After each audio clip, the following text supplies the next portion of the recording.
ಸಂತ ಪರಾಶರ ಪ್ರಹ್ಲಾದ ನಾರದ ಪರಾಶರ ಪುಂಡಲೀಕ ವ್ಯಾಸಾಂಬರೀಷ ಶುಕಶೌನಕ ಭೀಷ್ಮಾಧಾಲಾಭಿಯಾನ ರುಕುಮಾಂಗದಾರ್ಜುನ ವಸಿಷ್ಠ ವಿಭೀಷಣಾದೀನ ಪುಣ್ಯಾನಿಮಾನ ಪರಮಭಾಗವತಾನ ಸ್ಮರಾಮಿ. ಪರಮ ಭಾಗವತರು ಪ್ರಹ್ಲಾದ, ನಾರದ, ಪರಾಶರ, ಪುಂಡಲೀಕ, ವ್ಯಾಸ, ಅಂಬರೀಷ, ಶುಕ, ಶೌನಕ, ಭೀಷ್ಮ, ದಾಲಾಭಿಯ, ರುಕುಮಾಂಗದ, ಅರ್ಜುನ, ವಸಿಷ್ಠ, ವಿಭೀಷಣ ಇವರು 14 ಜನ ಪರಮ ಭಾಗವತರು. ಇವರನ್ನು ಸ್ಮರಿಸುವುದೇ ಪುಣ್ಯ ಎನ್ನುತ್ತಾರೆ. ಇವರಲ್ಲಿ ಯಾರ ಕತೆ ಹೇಳಲಿ? ಪ್ರಹ್ಲಾದನ ಕತೆ. ತಾಯಿಯ ಒಡಲಿನಲ್ಲಿ ಮಾತೃದೇವೋಭವ, ಪಿತೃದೇವೋಭವ, ಆಚಾರ್ಯ ದೇವೋಭವ, ಅತಿಥಿ ದೇವೋಭವ ಹೀಗೆ ಕೇಳಿ ಬರುತ್ತಿದ್ದ ಉಪನಿಷತ್ತಿನ ವಾಣಿ. ಉಪನಿಷತ್ತು ಎಂದರೇನು? ಸಾವಿರಾರು ವರ್ಷಗಳ ಹಿಂದೆ ಯಾರೋ ಮಹಾಋಷಿಗಳು ರಚಿಸಿದ ಗ್ರಂಥಗಳು. ಇವನ್ನು ಯಾರು ಬರೆದರು ಅಂತಲೂ ನಮಗೆ ಸರಿಯಾಗಿ ಗೊತ್ತಿಲ್ಲ. ಉಪನಿಷತ್ತು ಎಂದರೆ ಹತ್ತಿರ ಕುಳಿತುಕೋ ಅಂತರ್ಥ. ಶಿಷ್ಯನನ್ನು ಗುರು ಹತ್ತಿರ ಕೂಡಿಸಿಕೊಂಡು ಅವನು ಕೇಳಿದ ಪ್ರಶ್ನೆಗಳಿಗೆ ಪ್ರೀತಿಯಿಂದ ಉತ್ತರ ಹೇಳುತ್ತಾ ಇದ್ದರು. ಮನುಷ್ಯ ಹೇಗೆ ಬದುಕಬೇಕು ಎಂಬುದನ್ನು ಉಪನಿಷತ್ತುಗಳು ಹೇಳುತ್ತವೆ. ಚೆನ್ನಾಗಿ ಬದುಕಬೇಕು, ಬಾಳಿನಲ್ಲಿ ಸಂತೋಷ ಇರಬೇಕು ಅನ್ನೋ ಉತ್ಸಾಹ ಉಪನಿಷತ್ತುಗಳಲ್ಲಿ ತುಂಬಿ ತುಳುಕುತ್ತದೆ. ವಸಿಷ್ಠರಿಗೆ ಉಪನಿಷತ್ತಿನ ಮಾತುಗಳು ಕೇಳಿಸಿದವು ಅಲ್ಲವೇ? ಮಲಗಿದ್ದ ವಸಿಷ್ಠರು ಎದ್ದು ನೋಡಿದರೆ ಅಲ್ಲೆಲ್ಲೋ ಕತ್ತಲು ಕತ್ತಲು. ಸಹನಾವವತು ಸಹನೌ ಭುನಕ್ತು ಸಹ ವೀರ್ಯಂ ಕರ್ವಾವಹೈ ತೇಜಸ್ವಿನಾವಧೀತಮಸ್ತು ಮಾದ್ವಿದ್ವಿಷಾವಹೈ. ಓಂ ಶಾಂತಿ ಶಾಂತಿ ಶಾಂತಿ. ಮತ್ತಷ್ಟು ಸ್ಪಷ್ಟವಾಗಿ ಕೇಳಿದವು ಈ ಮಂತ್ರಗಳು. ವಸಿಷ್ಠರು ಕೊಂಚ ಕಾಲ ಕಣ್ಣು ಮುಚ್ಚಿ ಆ ಮಂತ್ರವನ್ನು ಆಲಿಸಿದರು.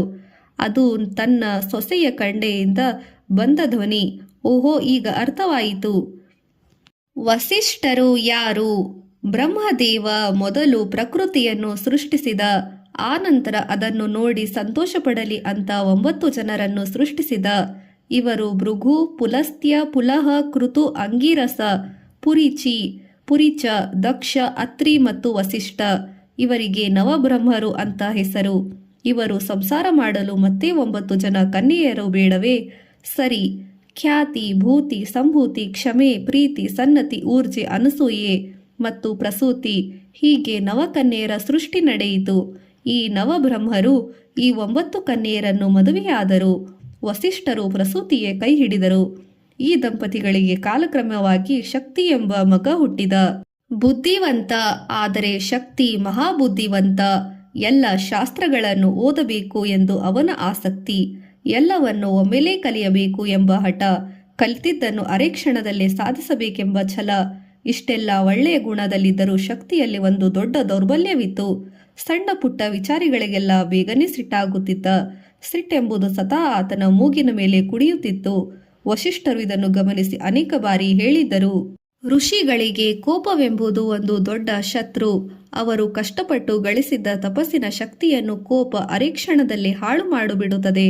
ಕೋಪವೆಂಬುದು ಅನರ್ಥಕ ಸಾಧನೆ ಎಂದು ಬಲ್ಲವರು ಹೇಳುತ್ತಾರೆ. ಆದ್ದರಿಂದ ನೀನು ಯಾವಾಗಲೂ ಎಚ್ಚರವಾಗಿರು. ತಾಳ್ಮೆಯೇ ತಪಸ್ಸು, ಕೋಪವೇ ಮೃತ್ಯು. ತಾಳಿದವನು ಬಾಳಿಯಾನು. ಈ ನುಡಿ ನಿನಗೆ ನೆನಪಿರಲಿ ಅಂದರು. ಒಂದು ದಿನ ಪಾಠ ಹೇಳಿಕೊಂಡವಾಗ ಶಕ್ತಿ ತಪ್ಪಿದ. ತಂದೆ ನಿನಗೆ ಎಷ್ಟು ಬಾರಿ ಹೇಳಿಕೊಡಬೇಕು? ಪಾಠ ಹೇಳುವಾಗ ಎಚ್ಚರದಿಂದ ಇರಬೇಕು ಎಂದರು. ಕೂಡಲೇ ಶಕ್ತಿ ಧಟ್ ಅಂತ ಎದ್ದವನೇ ಸಿಟ್ಟಿನಿಂದ ಚಡಪಡಿಸುತ್ತಾ ಪಾಠ ಹೇಳುತ್ತಿದ್ದ ಗ್ರಂಥವನ್ನೇ ಸುಟ್ಟು ಬಿಟ್ಟ. ತಾಯಿ ಹಾಲನ್ನು ಕಾಯಿಸಿಕೊಡುವಾಗ ಹಾಲು ಕೆನೆ ಗಟ್ಟಲೆಗೊಂಡು ಬಟ್ಟಲೆಯನ್ನು ಎಸೆದ. ಇಂತಹ ಸಣ್ಣ ಪುಟ್ಟ ಘಟನೆಗಳು ಅದೆಷ್ಟೋ ಆದವು. ವಸಿಷ್ಠರಿಗೆ ತುಂಬಾ ಬೇಸರ, ಯೋಚನೆ. ಈ ಕೋಪದಿಂದ ಮಗನಿಗೋ ಇತರರಿಗೋ ಏನೇನೋ ಕಷ್ಟಗಳು ಸಂಭವಿಸುತ್ತವೆಯೋ. ಕೋಪ ಬಂದಾಗ ಮನುಷ್ಯನ ಬುದ್ಧಿ ಅವನ ಕೈಯಲ್ಲಿ ಇರುವುದಿಲ್ಲ ಎಂಬ ಚಿಂತೆ. ಇವನ ಕೋಪಕ್ಕೆ ಮದ್ದೇನು ಎಂಬ ಬಹುವಾಗಿ ಯೋಚಿಸಿದರು. ತಾಯಿ ಒಂದು ಸಲಹೆ ನೀಡಿದಳು. ಇವನಿಗೊಂದು ಮದುವೆ ಮಾಡಿಬಿಡಿ. ಈ ಕೋಪತಾಪ ಎಲ್ಲ ಇಳಿದು ಹೋಗುತ್ತೆ. ಸರಿ, ಹಾಗೇ ಮಾಡೋಣ. ಅದರಿಂದಲಾದರೂ ಕೋಪ ಇಳಿದಿತು ಅಂದರು ವಸಿಷ್ಠರು. ಅದೃಶ್ಯಂತಿ ಎಂಬ ಕನ್ಯೆಯನ್ನು ಕಂಡರು. ಆಕೆ ರೂಪ ಗುಣ ಸಂಪನ್ನೆ ಆಗಿದ್ದಳು. ಶಕ್ತಿಯೊಂದಿಗೆ ಆಕೆಯ ವಿವಾಹವಾಯಿತು. ಸಂಸಾರಿಯಾದರೂ ಶಕ್ತಿ. ಏನಾದರೇನು, ಅವನ ಕೋಪ ಮಾತ್ರವೇ ಕಡಿಮೆಯಾಗಲಿಲ್ಲ. ಒಂದು ದಿನ ಸಂಜೆ ವೇಳೆ ಸಂಧ್ಯಾವಂದನೆಗೆಂದು ಹೊರಬಂದ. ಕೆರೆಯ ದಂಡೆ ಮೇಲೆ ಬರುತ್ತಿದ್ದ. ದಂಡೆ ಚಿಕ್ಕದಾಗಿತ್ತು. ಎದುರಿನಲ್ಲಿ ಅದೇ ವೇಳೆಗೆ ಕಲ್ಮಶಪಾತ ಎಂಬಾತ ಬಂದ. ಈತ ಸೂರ್ಯವಂಶದ ದೊರೆ. ಶಕ್ತಿ ದೊರೆಯನ್ನು ಕಂಡು ಸಿಟ್ಟಾದ. ಯಾರು ನೀನು? ನಾನು ಬರುತ್ತಿರುವುದು ನಿನಗೆ ಕಾಣಲಿಲ್ಲವೋ ಎಂದು ಗುಡುಗಿದ. ರಾಜ ಉತ್ತರಿಸಿದ, ನಾನು ಸೂರ್ಯವಂಶದ ದೊರೆ. ನನ್ನನ್ನು ಕಲ್ಮಶಪಾದ ಅನ್ನುವರು. ತಮಗೇಕೆ ಇಷ್ಟೊಂದು ಕೋಪ? ಶಕ್ತಿ, ಮೂರ್ಖ, ಸುಮ್ಮನೆ ಹರಟಬೇಡ. ನನಗೆ ಸಂಧ್ಯಾವಂದನೆಗೆ ವೇಳೆ ಆಗಿದೆ. ಎಲ್ಲಿ ಅತ್ತ ಸರಿ. ವಂತನಿಗೆ ರಾಜನನ್ನು ಪಕ್ಕಕ್ಕೆ ನೂಕಲು ಹೋದ. ಕಲ್ಮಶಪಾದ ರಾಜನಲ್ಲವೇ? ಯಾವನೋ ಒಬ್ಬ ತನ್ನನ್ನು ಮೂರ್ಖ ಎಂದರೆ ತಡೆಯುತ್ತಾನೆಯೇ? ಅವನಿಗೂ ಆತ್ಮಾಭಿಮಾನ ಕೆರಳಿ ಬಂತು. ಸರಿ, ಇಬ್ಬರಿಗೂ ಮಾತಿಗೆ ಮಾತು ಹತ್ತಿತು. ಶಕ್ತಿಯ ಸಹನೆ ತಪ್ಪಿ ಹೋಯಿತು. ಅಯೋಗ್ಯ ರಾಕ್ಷಸನಂತೆ ನನ್ನ ಮೇಲೆ ಏರಿ ಬರುವೆಯಾ? ಅದೋ ನಮ್ಮ ತಂದೆ ಯಾರಿಗಾಗಿ ಎಷ್ಟು ಹೊತ್ತು ನನ್ನ ಕೋಪವನ್ನೇ ತಡೆದಿದ್ದಾನೆ. ಇನ್ನು ನಾನು ನಿನ್ನನ್ನು ಸುಮ್ಮನೆ ಬಿಡಲಾರೆ. ಹಿಡಿ ಶಾಪವನ್ನು. ನೀನು ರಾಕ್ಷಸನಂತೆ ವರ್ತಿಸಿದ್ದರಿಂದ ರಾಕ್ಷಸನಾಗು ಎಂದು ಬಿಟ್ಟ. ರಾಜ ರಕ್ಕಸನಾದ. ಅರೆ ಕ್ಷಣದಲ್ಲೇ ರಾಜನ ಕೈಯಿಂದ ಕತ್ತಿ ಜಾರಿ ಬಿತ್ತು. ಅವನು ತೊಟ್ಟಿದ್ದ ಕವಚ ಕುಂಡಲಗಳು ಕಳಚಿ ಬಿದ್ದವು. ಕಿರೀಟವು ಹದ್ದು ಬಡಿಯಿತು. ಏರಿ ಬಂದ ಕುದುರೆ ಓಡಿ ಹೋಯಿತು. ಅರಸನ ಶರೀರ ಗಾಳಿ ತುಂಬಿದ ಬಲೂನಿನಂತೆ ಊದಿಕೊಂಡಿತು. ಅರಸ ಭಯದಿಂದ ಕಿಟಾರನೆ ಕಿರುಚಿದ. ಆ ನೋಟಕ್ಕೆ ಶಕ್ತಿಯ ಮೈ ಬೆವರಿತು. ರಾಕ್ಷಸ ಕಣ್ಣು ಅರಳಿ ನೋಡಿದ. ಹದ್ದಿನ ಕಣ್ಣು ಕೋಳಿಯ ಮೇಲೆ ಬಿದ್ದಂತಾಯಿತು. ಆಮೇಲೆ ಬಾಯಿ ತೆರೆದು ಆತನನ್ನು ನುಂಗಲು ಧಾವಿಸಿದ. ಶಕ್ತಿ ಓಡಿದ. ಅವನು ಮುಂದೆ, ಇವನು ಹಿಂದೆ. ತನ್ನ ತಪ್ಪು ಅರಿಯವಾಯಿತು. ಆದರೇನು, ಕಾಲ ಮಿಂಚಿ ಹೋಯಿತು. ರಾಕ್ಷಸನು ಶಕ್ತಿಯನ್ನು ಬಕಾಸುರನಂತೆ ನುಂಗಿಯೇ ಬಿಟ್ಟ. ಈ ಸುದ್ದಿ ಕಾಡ್ಗಿಚ್ಚಿನಂತೆ ಹಬ್ಬಿತು. ಶಕ್ತಿಯ ತಮ್ಮಂದಿರು ಬಂದರು. ಅಣ್ಣನನ್ನು ಸಂಹರಿಸಿದ ಆ ರಾಕ್ಷಸನನ್ನು ಕೊಲ್ಲುವೆ. ಎಲ್ಲಿ ಆ ರಾಕ್ಷಸ ಎಂದು ಹೋರಾಡಿದರು. ಹುಲಿ ಹಸುವನ್ನು ಸೀಳುವಂತೆ ರಾಕ್ಷಸ ಅವರನ್ನು ಮುಗಿಸಿದ. ಮುಂದೇನು ಗತಿ? ಪಾಪ, ಮಕ್ಕಳನ್ನು ಕಳೆದುಕೊಂಡ ವಸಿಷ್ಠ ಋಷಿಯ ದುಃಖ ಅಷ್ಟಿಷ್ಟಲ್ಲ. ರಾಕ್ಷಸನನ್ನು ತಾನು ಮತ್ತೆ ಶಪಿಸಬಹುದಿತ್ತು. ಆದರೇನು ಸುಖ? ಮಕ್ಕಳು ಇದರಿಂದ ಬದುಕಲಾರರು. ರಾಕ್ಷಸನ ಮೇಲೆ ಅವರಿಗೆ ವಿಪರೀತ ಕೋಪ ಬಂತು. ಆದರೆ ತಾಳ್ಮೆಯನ್ನು ತಂದುಕೊಂಡರು. ಅವರಿಗೆ ಮಗನಿಗೆ ಕೋಪವನ್ನು ತಡೆದುಕೋ ಎಂದು ಬುದ್ಧಿ ಹೇಳಿದರು ಅಲ್ಲವೇ? ಆದುದರಿಂದ ತಮ್ಮ ಕೋಪವನ್ನು ತಡೆದರು. ಮನಸ್ಸಿಗೆ ಮಾತ್ರ ಶಾಂತಿ ಇಲ್ಲ. ತಮ್ಮ ಸೊಸೆ ವಿಧವೆಯಾದಳು. ಕಂಡಾಗ ಗಾಯಕ್ಕೆ ಬರೆ ಎಳೆದಂತಾಗುತ್ತದೆ. ಅಯ್ಯೋ ಮಗನೇ, ಎಂತಹ ಅನರ್ಥ ಮಾಡಿಬಿಟ್ಟೆ ಎಂದು ಹಲುಬಿದರು. ಬಾಲ ವಿಧವೆಯಾದ ಅದೃಶ್ಯಂತಿ ಮಾವನವರನ್ನು ಹಿಂಬಾಲಿಸಿದಳು. ಸೊಸೆಯ ಸಂಕಟ ವಸಿಷ್ಠರನ್ನು ಬಹಳವಾಗಿ ಕಾಡಿಸಿತು. ಕೊನೆಯಾಗಿ ಅವರಿಗೆ ಜೀವನದಲ್ಲೇ ಬೇಸರವಾಯಿತು. ಆತ್ಮಹತ್ಯೆ ಮಾಡಿಕೊಳ್ಳಲು ಸಿದ್ಧರಾದರು. ಅದಕ್ಕಾಗಿ ಮರದಿಂದ ಬಿದ್ದರು, ನೀರಿನಲ್ಲಿ ಮುಳುಗಿದರು, ಅನ್ನ ನೀರುಗಳನ್ನು ತೊರೆದರು. ಏನಾದರೇನು? ಅವರು ಸಾಯಲಾಗಲೇ ಇಲ್ಲ. ಅಯ್ಯೋ, ಆತ್ಮಹತ್ಯೆ ಮಾಡಿಕೊಳ್ಳಲು ನನ್ನಿಂದ ಆಗಲಿಲ್ಲವಲ್ಲ. ನಾನು ಅಷ್ಟೊಂದು ದುರ್ಲಭನಾದೆನೆ. ಮುಂದೇನು ಗತಿ ಎಂದು ಚಿಂತಿಸುತ್ತಾ ಮಲಗಿಬಿಟ್ಟರು. ಇದೇ ವೇಳೆಯಲ್ಲೇ ವಸಿಷ್ಠರಿಗೆ ಕೂಸಿನ ಧ್ವನಿ ಕೇಳಿಬಂತು. ಸಹನಾವವತು ಸಹನೋ ಭುನಕ್ತು ಎಂಬ ಶ್ಲೋಕ ಕೇಳಿಸಿತು. ಇದರಿಂದ ಅವರಿಗೆ ಎಷ್ಟೋ ಸಮಾಧಾನವಾಯಿತು. ಶಕ್ತಿಯ ಮಗ ಹುಟ್ಟುತ್ತಾನೆ, ವಂಶಕ್ಕೆ ಕೀರ್ತಿ ತರುತ್ತಾನೆ ಎಂದುಕೊಂಡರು. ಶಕ್ತಿಯ ಮಗನೇ ಪರಾಶರ. ಈ ಪರಾಶರ ದೊಡ್ಡವನಾದ ಮೇಲೆ ತುಂಬಾ ಪ್ರಸಿದ್ಧನಾದ. ಅಷ್ಟೇ ಅಲ್ಲ, ಅವನ ಮಗ ಮೊಮ್ಮಗ ಎಲ್ಲ ತುಂಬಾ ಪ್ರಸಿದ್ಧರಾದರು. ಶುಭ ಮುಹೂರ್ತದಲ್ಲಿ ಅದೃಶ್ಯಂತಿ ಗಂಡು ಕೂಸನ್ನು ಹಡೆದಳು. ವಸಿಷ್ಠರು ಆನಂದ ಹೇಳತೀರದು.